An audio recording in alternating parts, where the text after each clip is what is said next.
मतलब सरकार के सर पे आ पड़ेगा पूरा का पूरा। आ पड़ेगा तो इतना गोडाउन भी नहीं जा रखे, फिर मार्केट में डिसरप्शन होगा, मार्केट डिस्टर्ब होगा। तो ये सब मिला के सरकार कानूनी गारंटी दे के इस सब के चैलेंज को देखते हुए, चुनौती को देखते हुए कि ज़मीन पर उतार पाने में मुश्किल है, उससे बचेगी। अरे भाई, विपक्षियों को तो मुद्दा चाहिए। अगर तो मौका मिलता है, लूज बॉल है तो छक्का कौन नहीं मारेगा, उसका रन बढ़ जाएंगे। हमारे यहाँ मोदी ने मंदिर का उद्घाटन कर दिया है तो सारी वाहवाही चल रही, तो अपोजिशन कुछ तो करेगा। अगर ये फैसला ले करना है तो जो भी मार्केट में डिस्टर्बेंस आएगा उसको फिर अलग तरीके से फेस करेंगे या एड्रेस करेंगे। तो अगर राहुल जी उस हद तक जाने के तैयार हैं तो करने में तो कोई चीज़ ऐसी है नहीं जो ना हो सकता हो। तो ये फिर करता जाए, प्रेशर बना के अपना काम। 3 कानून ही थे, अच्छे कानून थे, जो बुरे नहीं थे, लेकिन इतना प्रेशर किसानों साल भर डाला, अपनी कुर्बानी दी कि सरकार पलटी मिली। मोदी की सरकार जो मजबूत सरकार थी, आज भी मजबूत है, उसको भी मानना पड़ गया। तो ये किसानों को एक तरीके लग गया है कि ये तो बढ़िया है, थोड़ा दिन का बैठो चलते, अच्छा निकला है मामला। अब वो बंद के आगे की दुनिया जो बड़ी हो गई है उसको नहीं देख रहे हैं। मुझे तो लग रहा था जो 3 कानून थे वो बेसिकली किसानों को उस बंधन से मुक्त करके बड़ी दुनिया की तरफ उनको निकालने का मसौदा था, लेकिन उस टाइम पे नहीं समझ में आया और अभी फिर उसी पे हैं। तो हमें तो लग रहा है कि बहुत जिद करके कई बार बात मनवा भी लेता है, लेकिन उसकी कीमत फिर उसको भी देनी पड़ती है। कई डिमांड उस वक्त भी 2 साल पहले भी किसान जो मांगते थे, तो मैं उनसे पूछता था कि भाई इससे तो आपका नुकसान हो जाएगा, लेकिन वो एक अल्प दृष्टि से जो एक दूरदर्शिता की कई बार बात बीच में आ जाती है, समझाने वाले सलाहकारों को थोड़ा समझ की कमी होती है। तो मुझे नहीं लगता है कि WTO से निकल के या किसी भी रीजनल या ग्लोबल सिस्टम से निकल के किसानों का हित बहुत होने वाला है। बस अच्छा ये होना चाहिए कि कृषि को मजबूती देने के लिए इंफ्रास्ट्रक्चर का डेवलपमेंट। नमस्कार, आप देख रहे हैं रितम और मैं हूं आपके साथ सपना शर्मा। इस वक्त किसानों का जो आंदोलन है वो सुर्खियां बटोर रहा है, क्योंकि यहाँ पर शंभू बॉर्डर्स पर किसान लगातार प्रदर्शन कर रहे हैं और दिल्ली आने के लिए लगातार प्रयास कर रहे हैं, लेकिन पुलिस के द्वारा उनको रोका जा रहा है। लेकिन इसी बीच उनकी क्या मांगे जायज है, सरकार के द्वारा क्यों उनकी मांगों को माना नहीं जा रहा है, ये तमाम ऐसे सवाल हैं जो कि लोगों के जहन में है। आज इन्हीं के जवाब मिलने वाले हैं, क्योंकि हमारे साथ मौजूद हैं डॉक्टर MJ खान। आपका बहुत बहुत स्वागत है, जो कि एक्सपर्ट हैं एग्रीकल्चर बिजनेस के। सबसे पहला सवाल मेरा आपसे यही रहेगा कि किसान जिन मांगों को लेकर लगातार प्रदर्शन कर रहे हैं, आंदोलन कर रहे हैं, MSP की गारंटी, क्या इसको लागू करने के लिए सरकार प्रतिबद्ध है और क्या उनको लागू करना चाहिए? इसको कितनी चुनौतियां आने वाली हैं? देखिए, सरकार बिना लीगल गारंटी के इस पे आगे बढ़ना चाह रही है, क्योंकि लीगल गारंटी एक बार दे दिया तो आगे के लिए बन जाएंगे। तो अगर मार्केट डेवलपमेंट ऐसा होता है, आगे चल के बाजार के हालात बदलते हैं या हमारा एक्सपोर्ट जो है उसके आगे चैलेंज खड़ा होता है, यानी डोमेस्टिक जो बाइंग है वो हायर कॉस्ट पे होगी, महंगी होगी, और एक्सपोर्ट इंटरनेशनल मार्केट सस्ती होगी, और एक्सपोर्ट को सब्सिडाइज नहीं करता क्योंकि WTO इन प्लेस है। तो इसको देखते हुए सरकार लीगल गारंटी से बच रही है, इसलिए भी लीगल गारंटी देने पे कोई भी मार्केट में जो सेल परचेज होगा वो फिर उससे नीचे नहीं होगा। इसका मतलब सरकार उससे खरीदेगी। इसका मतलब ये हुआ कि जो मार्केट फोर्सेज हैं, जो बिजनेसेस हैं, जो ट्रेडिशनली जो प्रिक्योर करते हैं, अपना वैल्यू एडिशन करते हैं, स्टोर करते हैं, एक्सपोर्ट करते हैं, ट्रेड करते हैं, वो सब अफेक्टेड हो जाएंगे। फिर एक तरीके से सेंट्रलाइज सिस्टम हो जाएगा, जैसे पुराने टाइम में कम्युनिस्ट सिस्टम में होता था, सबको सरकार की, सबको सरकार बेचेगी, सबको सरकार खरीदेगी। तो ये एक दिक्कत आ रही है। सरकार की कोशिश जो मुझे लग रही है वो ये लग रही है कि किसानों का प्रॉफिट बढ़ा दे, प्राइस अच्छा करके, या उनको डायरेक्ट रेमिटेंस दे दे, या और तमाम तरीके अख्तियार करे, लेकिन कानूनी पचड़े से खुद को भी बचाना और किसानों को भी उसके सहारे न छोड़ देना, या उस पर ही पूरी तरह निर्भर न कर देना, उससे बचना चाहिए। ये जो फंसा हुआ केस है यहाँ पर। बिल्कुल, यहाँ पर पेज तो फंसा हुआ है, लेकिन किसानों की तरफ से कहा जा रहा है कि MSP को लेकर कानून बने। ये कितना बड़ा चुनौतीपूर्ण रहने वाला है, और सरकार इससे बच क्यों रही? क्योंकि आपने कहा कि सरकार बच रही क्योंकि कई ऐसी चीजें हैं जो कि सरकार बकायदा देख रही है, लेकिन क्योंकि MSP पर कानून बने, इसको लेकर किसानों की ये मांग कितनी जायज है? मुझे लगता है कि ब्लैंकेट कानून बनाना मुश्किल है, और कानून तो बना लेंगे, पार्लियामेंट में पास करा लेंगे, उसमें तो कोई दिक्कत है नहीं, लेकिन उसको ज़मीन पर उतारना, लागू करने में दिक्कत है। तो सरकार जो बच रही है, अगर सरकार को ये लग रहा होता है कि हम इलेक्शन से बाहर जा रहे हैं, हार रहे हैं, तो फटाफट अनाउंस कर सकती थी, सोच के नई सरकार फेस करे। लेकिन ये कॉन्फिडेंस भी सरकार को है कि हम ही अगली सरकार बनाने जा रहे हैं, तो अगर आज लीगल गारंटी ले आएंगे तो खुद को ही लागू करना पड़ेगा। लागू करने में है दिक्कत हमने आपको बताया क्या क्या दिक्कतें हैं। एक कि इंटरनेशनल मार्केट ज़्यादातर रेट जिस पर सरकार खरीद रही आज की तारीख में और लीगल गारंटी के बाद फंस जाएगी, उस पर खरीदना पड़ेगा। तो अगर इंटरनेशनल मार्केट उससे कम है तो वो महंगे पे खरीद के सस्ते में बेचेंगे। तो इसका मतलब सब्सिडी का सिस्टम फिर लागू करना पड़ जाएगा 100%। दूसरा, आज 1/3 सरकार खरीदती है, 1/3 किसान खुद रोक लेता है अपने खाने के लिए और 1/3 जो है बाजार खरीदती है। तो पूरा का पूरा 100% से सरकार खरीदेगी। अगर मार्केट नीचे है, जो 85% ऑलमोस्ट मार्केट नीचे जाती है, 15% ही केस ऐसा जिसमें मार्केट एमएसपी से ऊपर जाती है। तो ऊपर जाएगी तब तो कोई दिक्कत नहीं है, तब तो आढ़तिया सब खरीद लेंगे आके। लेकिन 85% सिचुएशन में मार्केट नीचे जाती है, इसका मतलब सरकार के सर पे आ पड़ेगा पूरा का पूरा। आ पड़ेगा तो इतना गोडाउन भी नहीं जा रखे, फिर मार्केट में डिसरप्शन होगा, मार्केट डिस्टर्ब होगा। तो ये सब मिला के सरकार कानूनी गारंटी दे के इस सब के चैलेंज को देखते हुए, चुनौती को देखते हुए कि ज़मीन को उतार पाने में मुश्किल है, उससे बच रही है। लेकिन स्थिति फिलहाल चिंताजनक है क्योंकि किसान बिल्कुल पीछे हटने को तैयार नहीं है। बातचीत की गई और लेकिन जो बात है वो बनती नजर नहीं आ रही है, क्योंकि सरकार की तरफ से कहा गया है कि अगर किसानों की जो मांग है, कुछ मांगे तो मान ली गई हैं, लेकिन कुछ मांगों पर विचार करना होगा, कई समय लग सकता है। आपको क्या लग रहा है, जिस तरीके का माहौल फिलहाल बना हुआ है, क्या लग रहा है कि ये बीच का कोई रास्ता निकलेगा? देखिए, रास्ता तो अगर बातचीत का दौर चालू रहता है और राजनीतिक तत्व किसानों के आंदोलन को ओवरटेक न करें।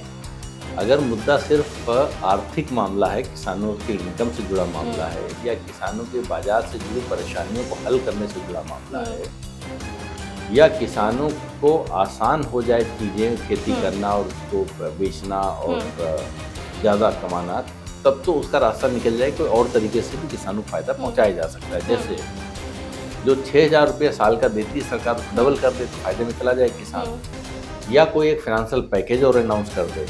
सरकार जो मोटा मोटा जो करना चाहती है, जो मैं समझाऊँ, ये है कि कृषि की मजबूती प्रदान करे, कृषि को आधारभूत ढांचा जो है इंफ्रास्ट्रक्चर उसको मजबूत करे, एग्री बिजनेसेस को मजबूत करे, एफपीओज को मजबूत करे, ताकि कृषि में मजबूती आए जो लंबे टाइम तक किसानों के इनकम को बढ़ाती रहे। और ये गारंटी दे के बाजार की व्यवस्था चौपट कर दे इसकी कीमत पे। तो अब आता है ये, अगर किसान को बातचीत में ये चीज़ समझ में आ जाती है कि बात तो सही है, तो अगर सिर्फ आर्थिक तौर पे सोचकर ये निगोशिएट करना चाहें, अपना प्रेशर बना के ज़्यादा लेना चाहे सरकार से, उतना तो सरकार देने तैयार हो जाएगी। लेकिन लंबे टाइम तक सारी व्यवस्था डिस्टर्ब कर दे, उससे सरकार बचना चाहती है, वो भी लीगल गारंटी के। बिल्कुल, क्योंकि अभी खुद केंद्रीय मंत्री की तरफ से कहा गया था कि वो विचार करेंगे, लेकिन वो जल्दबाजी में कानून नहीं बनाना चाहते। वो इसीलिए क्योंकि अगर फ्यूचर में जाकर कहीं दोष न मढ़ दिया जाए कि यहाँ जल्दबाजी में कानून बना है, और ये किसान को समझना चाहिए। आपको क्या लगता है कि क्या किसानों को भी सरकार की बात को समझना चाहिए, या जिन मांगों को लेकर वो लगातार प्रदर्शन कर रहे हैं वो बिल्कुल जायज़ है? देखिए, कुछ तो जायज़ है और कुछ जायज़ से ज़्यादा आदमी मांगता है, ताकि बातचीत में नीचे थोड़ा घट के मामला अपने लेवल तक आ जाए। तो आदमी को अगर 5 किलो चाहिए होता है तो 15 किलो शुरू करता है, सोचता है जो 1 किलो बोल रहा है वो ऊपर बढ़ेगा, मैं थोड़ा नीचे आऊँगा। तो अगर वो फ्लेक्सिबिलिटी है किसानों के पार्ट पे, इसका मतलब कहीं राजनीतिक उद्देश्य भारी ना है, तब तो सरकार 1-2 कदम आगे चलेगी, 1-2 कदम किसान आगे चले, बीच का रास्ता निकल आएगा। तो उसमें सबसे बड़ी चीज़ यही है कि एमएसपी की बात है, 2 पार्ट हैं इसके। एक, सभी फसलों में एमएसपी हो, दूसरा एमएसपी को गारंटी से खरीदा जाए। तो एक इसमें रास्ता ही निकल सकता है कि सरकार फ्लोर प्राइस डिक्लेयर कर दे, मतलब इससे नीचे कोई प्राइवेट भी नहीं खरीदेगा। जैसे एमएसपी मानिए किसी की 300 रुपये और अभी खरीद रहा है सरकार तो 300 रुपये, लेकिन मार्केट खरीद बेच रही है 230 से लेकर 270 रुपये की। तो एमएसपी सरकार 260 रुपये डिक्लेयर कर दी या 270 डिक्लेयर, फ्लोर प्राइस, ताकि बाजार भी उससे नीचे न खरीदे। उससे नीचे खरीदना दंडनीय अपराध होगा, तो काम चल जाएगा। 300 रुपये तो एमएसपी है जो सरकार ले रही है, और मार्केट भी जो लेगी वो 270 के नीचे नहीं लेगी। जो गलत सिचुएशन है वो नहीं होगी, तो किसान बिल्कुल, लेकिन इसके अलावा ये भी बोला गया है कि एमएसपी कानून अगर लागू हो जाता है तो इसके चलते प्राइवेट जो कंपनियां हैं उनको भारी नुकसान हो सकता है। देखिए, प्राइवेट कंपनी का नुकसान तो देश में तो नहीं होगा, इसलिए कि अगर आप महंगा खरीदते हैं तो महंगा बेचेंगे। सिर्फ एक्सपोर्ट में हो सकता है कि बाहर आप कॉम्पीट नहीं कर पाएंगे। तो एक तो ये इशू है। दूसरा, अगर ड्यूटीज घटती हैं, इम्पोर्ट की ड्यूटीज, और WTO अगर प्रेशर डाल के घटवाता है, क्योंकि WTO में भी एक फोरम है जहाँ पे आपका केस आपके खिलाफ पड़ जाता है, इसका मतलब आप बाहर का जो माल आ रहा है अगर उस पर ड्यूटी बढ़ा नहीं सके तो वो सस्ता माल यहाँ पे आ जाएगा, तो दिक्कत होगी। ये दो चीज़ें हैं जिसमें हमें लगता है दिक्कत है। लेकिन एक रीजनेबल फ्लोर प्राइस डिक्लेयर कर सकती है सरकार कि भाई इससे नीचे मार्केट में कोई नहीं खरीदेगा, लेकिन हम MSP उसके ऊपर रख रहे हैं, उतना जितना हम खरीदें उतना तो खरीदेंगे।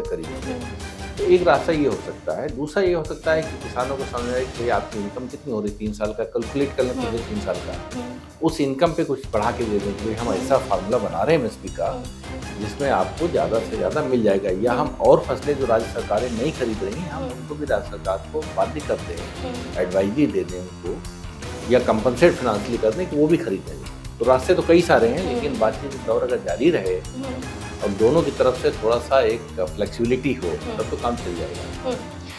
क्योंकि एक तरफ तो एमएसपी की मांग हो ही रही है, लेकिन दूसरी तरफ एमएसपी कई फसलों पर अभी भी निर्धारित की जाती है, जो कि लगातार सरकार के द्वारा बढ़ाया भी जा रहा है। एक रिपोर्ट में ये दावा किया गया है। इसके साथ ही क्योंकि किसानों के हित के लिए उनकी जो आय है वो भी दोगुनी करने का वादा सरकार कर चुकी है, तो फिर किसानों को ऐसा क्यों लगा कि एमएसपी गारंटी देनी चाहिए सरकार की तरफ से? देखिए, किसान क्या सभी लोग हम में से चाहते हैं, जैसे आप अगर एम्प्लॉयड नहीं कहीं आप चाहें ज़्यादा से ज़्यादा सैलरी निगोशिएट कर लो, जो सैलरी रिवीजन हो। किसान भी चाहता है, इलेक्शन के टाइम आया हुआ है, इस टाइम पे थोड़ा प्रेशर बिल्ड करेंगे तो सरकार कोई गलत मैसेज ना चला जाए, विकास के एजेंडा से हट के लाठी डंडे वाला एजेंडा कहीं चर्चा में ना आ जाए, तो इसलिए सरकार दबेगी। तो आदमी मौका दे के एजुकेशन भी करता है, तो इस टाइम पे एजुकेशन जो है वो ये है कि ज़्यादा से ज़्यादा सरकार से मनवा लिया। तो ये मुझे लगता है चल रहा है। लेकिन एक कोई जो आप कह रही हैं इसमें डबलिंग फार्मर इनकम, वो भी एक इशू है, लेकिन वो इशू किसानों का डबलिंग से लेना पर से नहीं है, क्योंकि उसका कोई सर्वे भी नहीं हुआ था। जब प्रधानमंत्री जी ने 2016 में बोला था कि 22 से डबल कर देंगे, तो उस टाइम पर भी कोई सर्वे नहीं हुआ था और इस टाइम पर भी कोई सर्वे नहीं, ये डिसाइड करने के लिए कि एक्चुअली कितना डबल हुआ है। लेकिन अगर इंडिकेटर मोटे मोटे देखें तो गांव में खुशहाली तो आ ही रही है, जैसे गाड़ियां ज़्यादा आ रही हैं, ट्रैक्टर ज़्यादा आ रहे हैं, मोटरसाइकिल ज़्यादा आ रही है, शादी में खर्चा ज़्यादा हो रहा, बच्चे अच्छी जगह पढ़ने जा रहे हैं। तो ओवरऑल अगर ना भी कोई डेटा हो तो कम से कम ऑब्जर्वेशन जो दिख रहा है तो दिखने के हिसाब से थोड़ा ठीक हो रहा है। बिल्कुल, और टाइमिंग को लेकर भी यहाँ बात चल रही है, क्योंकि अभी आपने भी बताया था कि लोकसभा के चुनाव पास आने वाले हैं, तो किसानों का ये मानना है कि अगर वो इस टाइम पे प्रेशर देते हैं तो सरकार कहीं ना कहीं उनकी मांगे मान लेगी। लेकिन क्या आपको लग रहा है कि इसमें राजनीति भी कहीं कहीं हो रही है? क्योंकि विपक्ष की तरफ से लगातार बयान सामने आ रहे हैं। राहुल गांधी ने तो ये तक बोल दिया है कि अगर वो सत्ता में आते हैं तो वो एमएसपी कानून की गारंटी देंगे, बना देंगे। अरे भाई, विपक्षियों को तो मुद्दा चाहिए। अगर तो मौका मिलता है, लूज बॉल है तो छक्का कौन नहीं मारेगा, उसका रन बढ़ जाएंगे। हमारे यहाँ मोदी जी ने मंदिर का उद्घाटन कर दिया है, तो सारी वाहवाही चल रही, तो अपोजिशन कुछ तो करेगा। ये मौका है, थोड़ा सा करना चाहिए, इसमें कोई बुराई नहीं होना चाहिए। लेकिन क्योंकि सरकार अभी की सरकार सोच विचार कर रही है, वो कह रही है कि एमएसपी गारंटी का जो कानून है वो इतनी आसानी से नहीं बन सकता है, उस पर सोच विचार करना होगा, उस पर कहीं ना कहीं मीटिंग्स होंगी बहुत सारी। लेकिन विपक्ष के द्वारा ये बोलना कि अगर उनकी सरकार आती है तो वो एमएसपी कानून लागू कर देंगे, आपको क्या लगता है, क्या ये जल्दबाजी में दिया गया बयान है या फिर एमएसपी लागू हो सकता है? नहीं, हो तो सकता है। देखिए, हर चीज़ की कीमत है। ऐसी चीज़ तो दुनिया में बनी नहीं जिसकी कीमत ना हो। कुछ इमोशन चीज छोड़ दीजिए। तो अगर इसमें गारंटी करना चाहें तो कुछ 4 लाख करोड़ के आसपास का एक्स्ट्रा खर्चा बैठेगा। हम लोगों ने कैलकुलेशन किया था। हालांकि कुछ इकोनॉमिक्स जो हैं वो मिसगाइड कर रहे हैं इसको लेके कि 20 लाख करोड़ खर्चा हो जाएगा। तो अगर 20 लाख है तो सरकार कुछ नहीं कर पाएगी, लेकिन अगर 3-4 लाख करोड़ बैठता जाके है तब तो सरकार कर सकती है, इच्छा सकती हो। क्योंकि पिछले इलेक्शन से पहले यही वक्त रहा होगा, माननीय राजनाथ जी के घर पे बैठक हुई थी और मैं भी उसमें शामिल था। वहीं पे फैसला हुआ था कि सरकार जो है 2000 रुपये पर ईयर या 12,000 की बात चल रही साल का देने का, 6,000 अनाउंस कर दिया तो कोई 75,000 करोड़ रुपया साल का पड़ गया, आराम से चल रहा है मामला। तो अगर 3 लाख करोड़ भी गांव में चला गया किसान के पास एक्स्ट्रा, तो वो खर्च करेगा, खरीदेगा तो इंडस्ट्री चलेगी, इंडस्ट्री चलेगा तो इकोनॉमी बढ़ेगी। तो करने को कर सकते हैं, थोड़ा सा एडजस्टमेंट, थोड़ा वो है, विल पावर की बात है। तो अगर ये मामला नहीं बनता है तो सरकार विचार कर सकती है। तो मुझे लगता है राहुल जी के सलाहकारों ने तो सलाह दिया होगा कि भाई बाकी तो आपका इस टाइम चल नहीं रहा, मामला यही है।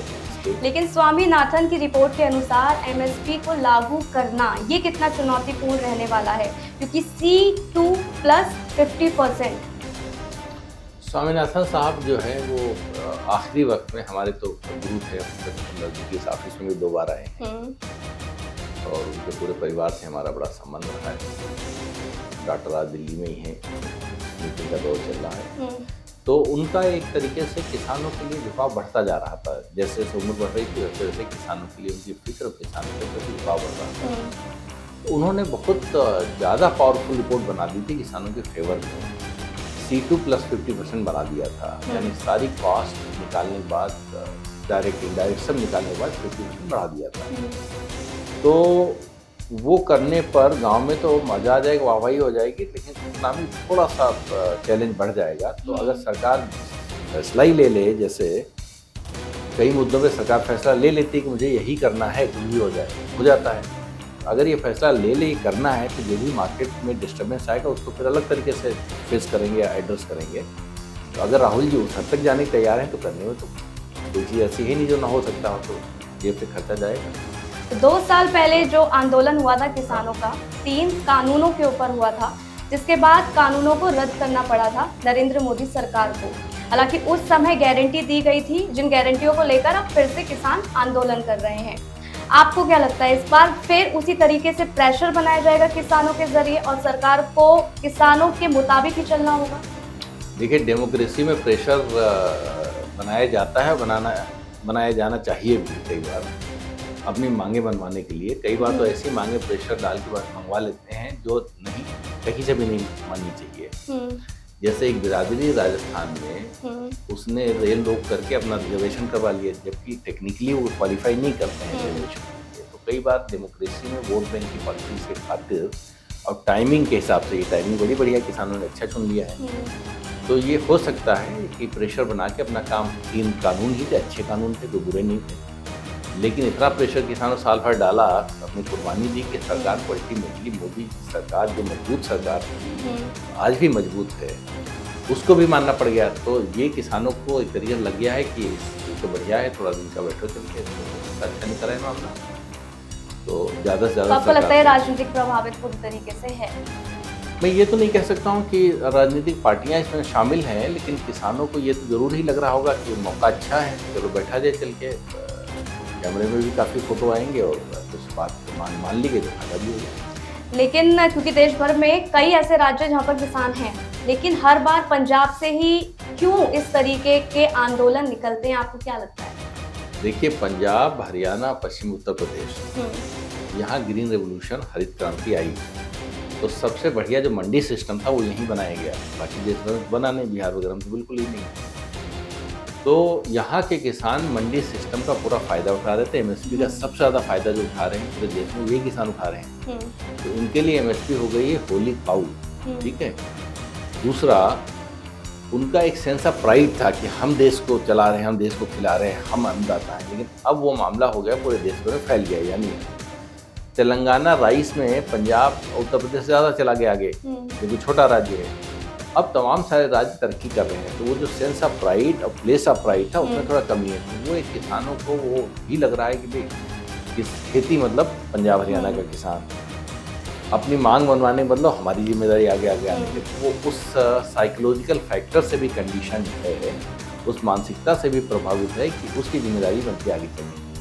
फिर कुछ पॉलिटिकल भी हो सकता है, वो ये हो सकता है कि पंजाब में जिस तरह की मूवमेंट बढ़ी है, जो सरकार है, ये सब है, उसको भी थोड़ा एक रूल आउट नहीं कर सकते हैं। तो ये आते रहे, बट प्राइमरली ये है ग्रीन रेवोल्यूशन बड़ी की वजह से यहाँ पे मंडी सिस्टम बना, मंडी सिस्टम की वजह से एमएसपी की वजह ये माला माल हुआ। लेकिन वो क्या गया, ये सब उससे बंद के रह गए। तो कृषि आगे निकल गई, पूरे देश का किसान इनोवेशन करने लगा, नए नए तरीके अख्तियार करने लगा, रिसर्च करने लगा, नए उत्पादन करने लगा, मार्केट का फ़ायदा उठाने लगा, लेकिन ये किसान जो है सरकार के सहारे रह के वहीं पे बंद से गए हैं।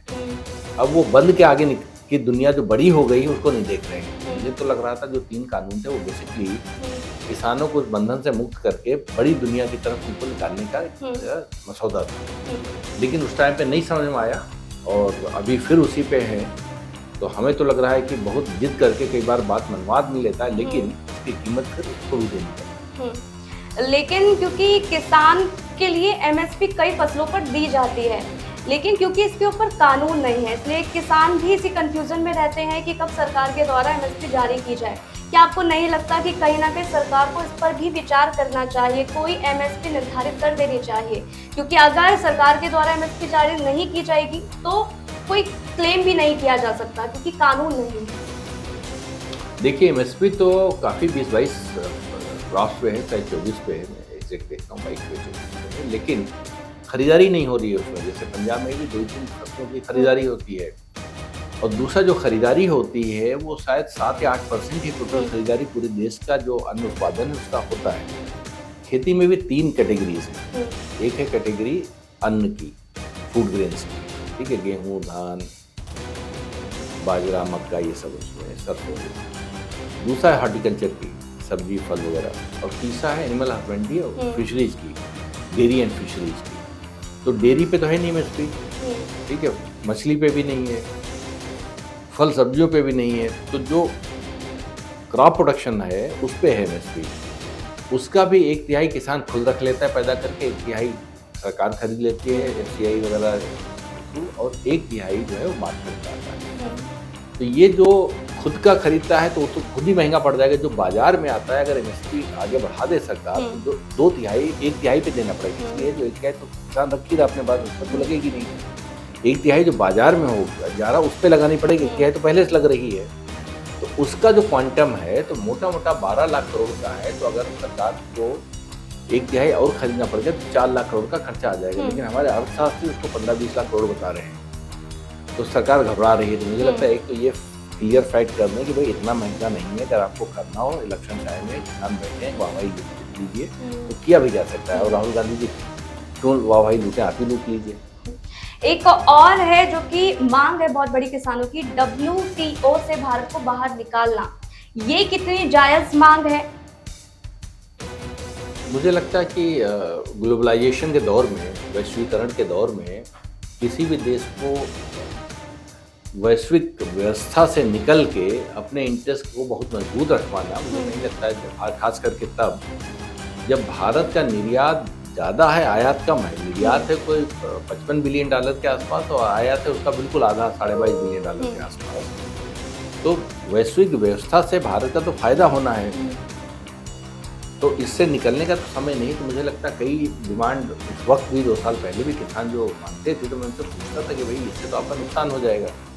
लेकिन वो एक अल्प दृष्टि से, जो एक दूरदर्शिता की कई बार बात बीच में आ जाती है, समझाने वाले सलाहकारों को थोड़ा समझ की कमी होती है। तो मुझे नहीं लगता है कि WTO से निकल के या किसी भी रीजनल या ग्लोबल सिस्टम से निकल के किसानों का हित बहुत होने वाला है। बस अच्छा ये होना चाहिए, कृषि को मजबूती देने के लिए इंफ्रास्ट्रक्चर का डेवलपमेंट और बाजार से बेहतर तरीके से जोड़ने का, और जो वैल्यू एडिशन कच्चा बेचने के बजाय थोड़ा सा प्रोसेसिंग करके अगर बेचेंगे तो उसमें प्रॉफिट बढ़ेगा। अल्टीमेटली जो नुकसान 10, 12, 15, 20% लॉसेज हो रहा है, जो पोस्ट हार्वेस्ट लॉस जिसे बोलते हैं, उनको भी कम करने की जरूरत है। तो ये अच्छे कदम उठा के किसानों की आमदनी बढ़ जाए, ताकि उनको जो है वो परचेजिंग पावर बढ़ जाए, सस्ता प्राइस बढ़ जाए।